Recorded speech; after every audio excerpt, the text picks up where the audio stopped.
thou shalt make no covenant with them, nor show mercy unto them. So it won't be no mercy shown. There won't be no covenants made. There won't be no deals made. Like when you read in the time of the Maccabees, when you go into like Second Maccabees, like like starting the 8th chapter on to like 9th, 10th, and 11th, them different generals and kings, Antiochus,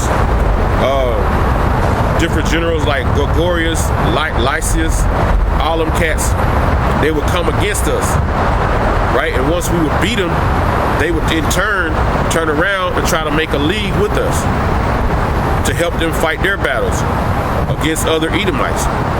So they would always send a letter to the Jews and would try to get them to be on their side, man. When you read in the Maccabees, Second Maccabees. So when that time come, hey, to execute the judgment written, which is in Deuteronomy, the 7th chapter. You know, basically destroy you. Like the Lord told Moses when they went into that land. All them Hittites and Jebusites and Gervasites in that land, he told them destroy them. Don't make no covenant with them. So basically, we're not going to make no covenant with Esau that day. Right? He says to execute the judgment upon them, the judgments written. Let's get one. 26.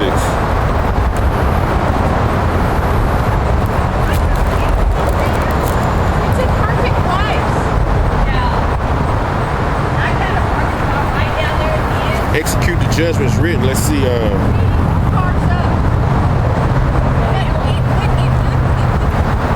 Let's start Ezekiel 28.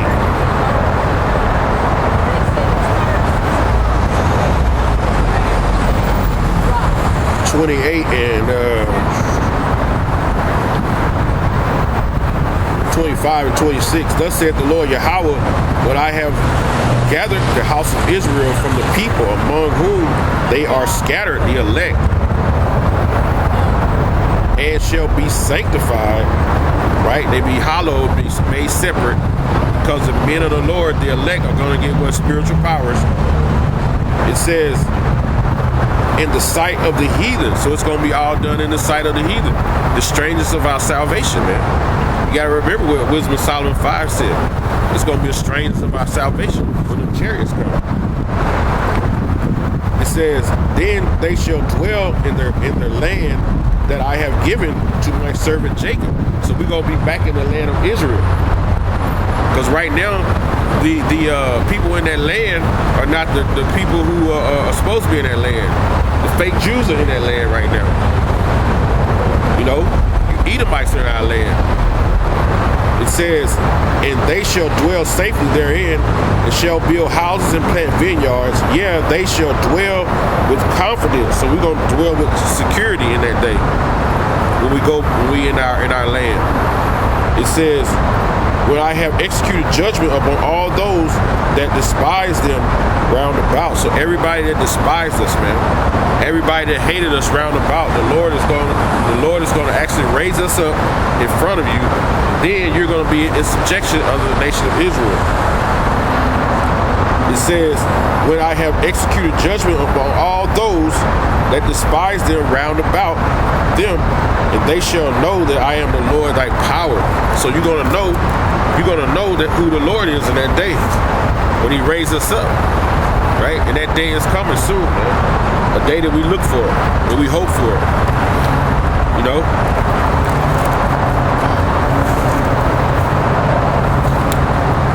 A day that we look and hope for. This is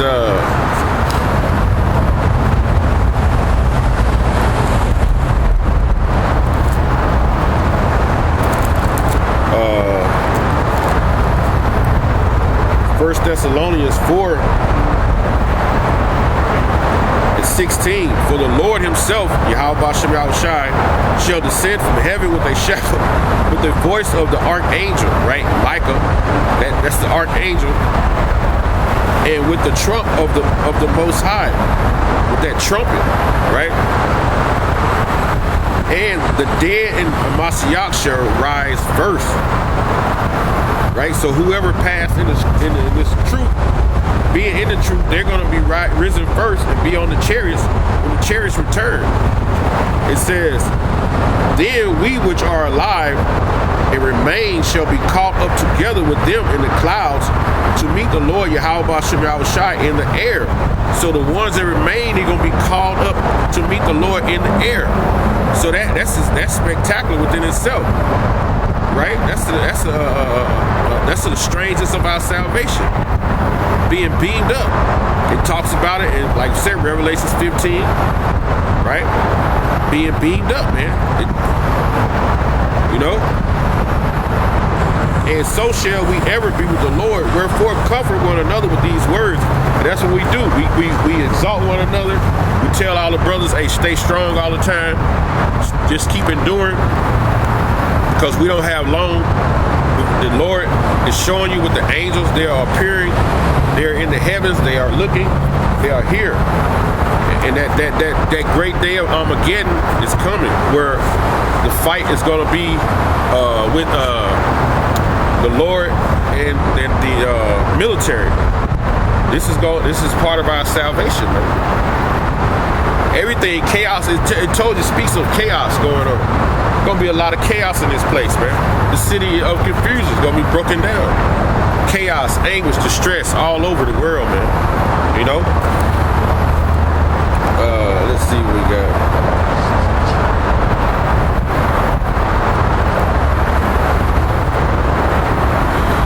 Let's see, 2nd Ezra 13:1. It says, and it came to pass after 7 days I dreamed a dream by night. And this is the vision that Ezra got. It says, and lo, there arose a wind from the sea, and it moved all the ways thereof. And I beheld, and lo, the man waxed strong with the thousands of heaven. Who was that man that waxed strong? That's Yahweh Shai. He waxed strong with the thousands of heaven, or the angels, man. And when he turned his countenance to look, all things trembled that were seen under him.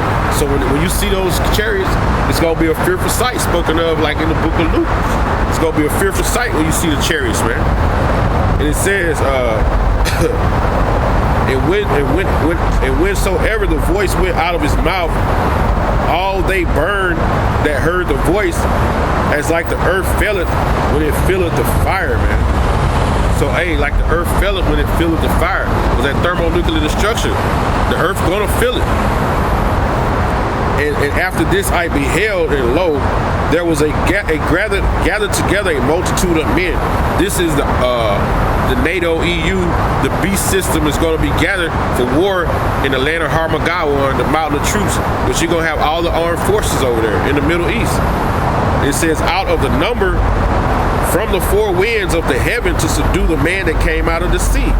So they're going to be trying to subdue Yahweh Shai. They're going to be fighting amongst each other, but when Yahweh Shai come back, hey, they're going to try to fight against the Lord, because the Lord going to put a spirit on them to fight, just to show you his power. That's why Esau have these different aircraft that he's been building that he's going to try to fight against Yahweh B'Shem Yahushai. But he's going to find out that man's intelligence is not of the Most High's intelligence. His intelligence of the utmost, man. You're going to die, man, from the power of Yahweh B'Shem Yahushai. And it says, but I beheld, and lo, he had engraven himself a great mountain, and flew upon it. That's the chariot that the Lord Yahweh Shai gonna be in. But I would have seen the region of the place where out the hill was graven, and I could not. So Ezra seen that big chariot. Now he looking to see what mountain part of the mountain was missing. He said, I couldn't see it. So the Lord gonna be on a chariot, man. And it says, and after this I beheld, and lo, all they which gathered together to subdue him was so afraid, but yes does fight. So they're going to be afraid when they see that. You know, you saw it in Independence Day, how big the chariot was. These people are going to be afraid in that day when the Lord come back. But that spirit going to be on them to fight against Yahweh Shai, man, and the angels. And it says, and lo, as he saw the violence of the multitude that came, he neither lifted up hand nor held sword or any instrument, because his breath that coming out the chariots is going to be the laser beams. So the Lord ain't going to have to be running around no M16 or no assault rifle. You know, his breath alone is going to be that blast of fire. And it says, but only I saw that he sent out of his mouth, as it were, being a blast of fire, out of his lips a flaming breath, and out of his tongue he cast sparks and tempests. So his breath that he's speaking are going to be those laser beams coming out those chariots. It says, and they were all together mixed together, the blast of fire, the flaming breath, and the great tempest, and fell with violence upon the multitude, which was prepared to fight, and burned them every one, that upon a sudden innumerable multitude nothing was to be perceived, but only dust and smell of smoke. When I saw this, I was afraid. So what Ezra saw, he saw people basically being cremated, man. Those laser beams hitting people and putting them into vaping them to basically like dust and powder. This is the power of the Lord Yahweh Bashem Yahushai. He's gonna basically zap you, man, make you vapor, you know. This is beautiful.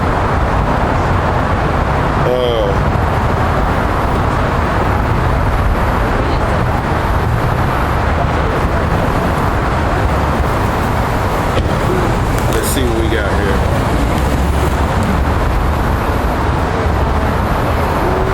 Because this is when you go back, what is it, Wisdom of Solomon, the strangeness of his salvation. Hey, I'm going to go to Acts and show you it already happened once. The strangeness of our salvation.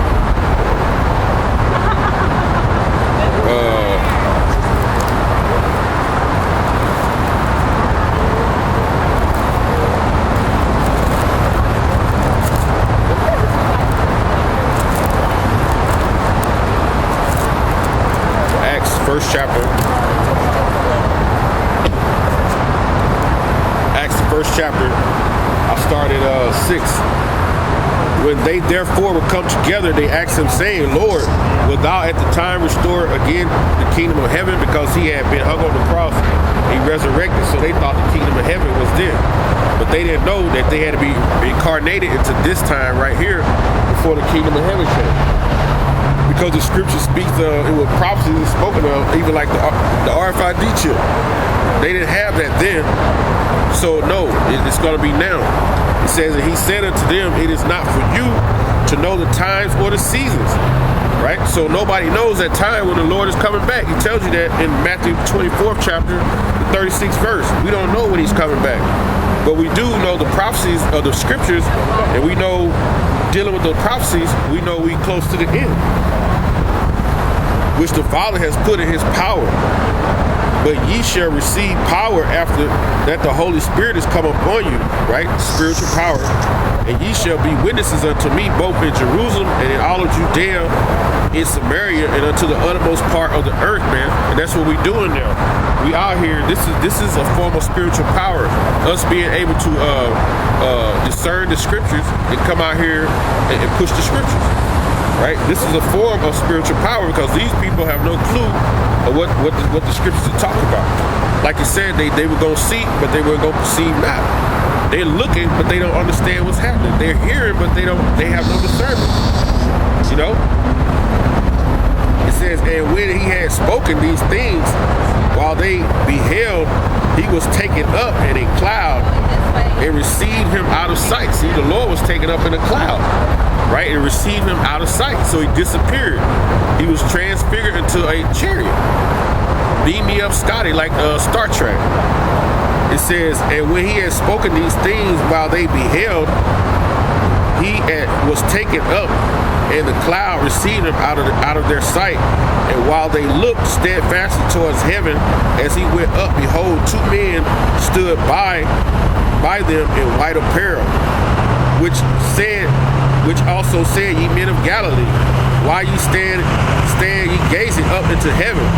This same Yahushua which is taken up from you into heaven shall come in like manner as ye have seen him go into the heavens. So he gonna come back in that same like manner. The same like manner you saw him leave, the same way he's coming back. He's coming back in the chariots, man. This is Matthew 24 and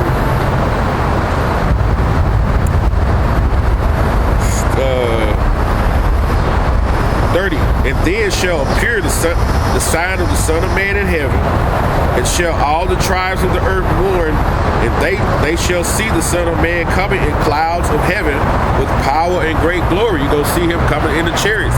The same way you saw him being taken up, right? Now, that lets you know that's reincarnation, because he told the disciples the same way you see him taken up from you is the same way you're going to see him come back. Now, if they died, how are they going to see that? They back, the disciples are back at this time, man. At this particular time right now, you have those spirits are back teaching the word right now, and they're gonna see the Lord come back in that same way. Then when you get beamed up, you're gonna remember that the Lord told you that day 2,000 years ago that you will see him come back the same way he left. Those particular men gonna remember that, man. He gonna put it back on their memory. Oh, that's what he was talking about. Call Allah Yahweh Ba'ashem Yahweh Shai. It says, and he shall send his angels with a great sound of a trumpet, and they shall gather together his elect from the four winds, from one end of the heaven to the other. So that's going to be that great gathering, man. The elect men are going to be gathered by Yahweh Ba'ashem Yahweh Shai, the chariots. When you read in 1 Thessalonians 4:16, we're going to be caught up in the air with Yahweh Ba'ashem Yahweh Shai, man. You know? And it says, verse 36, but of that day and hour no man know, not even the angels of heaven, but only the Father only. So we don't know the exact date. We just look at the prophecies and know that it's near. We don't know the exact date and time. We don't know if it's September 1st, 2020. We don't know that. But we know that the prophecies have to take place. The RFID chip has to be pushed mandatory on a mass scale. You have to have that thermonuclear war go on. The famine has to come, the famine of the word. We still pushing the word, you know. It says, but as the days of Noah, so shall the coming of the Son of Man be. For as the days that were before the flood, they were eating and drinking, married and giving into marriage, until the day that Noah entered the ark, right? And that's what they're doing now. We're building the spiritual ark right now with the scriptures, right? That physical ark, the chariots, is coming to pick us up. But people are what? They're eating, they're drinking, they're being mirth, they have mirth, they're married. Every weekend somebody else is getting married. They're having fun until that day, man. Because back in the days of Noah, they had never rained. So they didn't believe Noah until it kept raining and kept raining. Then you know they was begging, beating on the door, but the angels shut that door, so Noah couldn't even open it. Right? And this time it's gonna be chaos, fire, fuels of fire gonna be hitting. And this time we're gonna be beamed up into the air. Instead of walking on the ark, 8 people going on the ark, we're gonna be beamed up. And that's the strangeness of our salvation that you people gonna see. It says, and knew not until the flood came and took them all away, so shall the coming of the Son of Man be. Then shall 2 be in the field, one shall be taken and one shall be left. So 2 people gonna be in the field, one gonna be taken and one gonna be left. 2 women shall be grinding at the mill, one shall be taken and the other left. Watch therefore, for ye know not what hour your Lord Yahweh Shai doth come. So watch, man. Keep watching for the prophecies. Keep watching for these the prophecies, and just watch, man, because you don't know the hour. And it says, watch therefore, ye know not what hour your Lord doth come. But know this, that if the good man of the house had known in what watch the thief would come, he would have watched and would not have suffered his house to be broken up. So, hey, if you know when a thief coming, you'll be ready for it, right? That's how a thief come when you don't know. So the Lord is going to come like that thief in the night. He told you that in 2 Peter's, where the elements of this place are going to be burnt up with fervent heat. You know, all the elements there in the works are going to be burnt with fervent heat, man. It says, therefore, be ye also ready, for in such an hour as ye think not the Son of Man cometh. So just when you chilling and you relax, hey, the mirth of the world, and you into the mirth of the world, the Lord is gonna come back and he's gonna destroy you, man. It's gonna be destruction when the Lord come back, bro. You know? He gonna come back.